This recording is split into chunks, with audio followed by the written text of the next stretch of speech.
उद्या काय काय घडेल मला माहित नाही. जगात बरंच काही चाललेलं आहे. मध्यंतरी मी एक छोटासा ट्विट केला, खूप गाजला. मी म्हटलं की कदाचित महिनाभरात मराठी माणूस भारताचा पंतप्रधान होईल. कराडला बोललो मी. अनेकांचे फोन आले, विचारले याचा अर्थ काय, कसं काय. कोण म्हटलं की तुम्ही होणार का.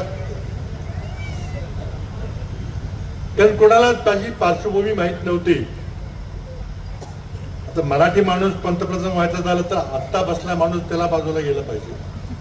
म्हणून आधी मी अधोरेखित केलं की नाव न घेता बहुतेक बदल घडण्याची शक्यता मला दिसते. आणि जर बदल घडला तर काँग्रेसचा काही पंतप्रधान होणार नाही, कारण आमच्याकडे बहुमत नाही. तर मग होणार हीच लोक, पण त्यांचा मग कोणताही दुसरा माणूस होईल, कदाचित मराठी माणूस होईल असा माझा संदर्भ होता.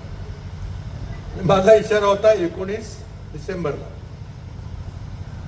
कारण 19 डिसेंबरला अमेरिकेत संसदेने कायदा केलेला आहे. 19 नोव्हेंबरला कायद्यावर राष्ट्रपती ट्रम्प साहेबांनी सही केली आणि तो कायदा झाला. आणि कायद्यामध्ये असं म्हटलेलं आहे की अमेरिकेत एप्स्टीन नावाचा एक माणूस होता, इस्रायलचा गुप्तहेर होता. त्यानं जो धुमाकूळ घातलेला आहे अमेरिकेमध्ये, त्याचा पर्दाफाश होणार आहे.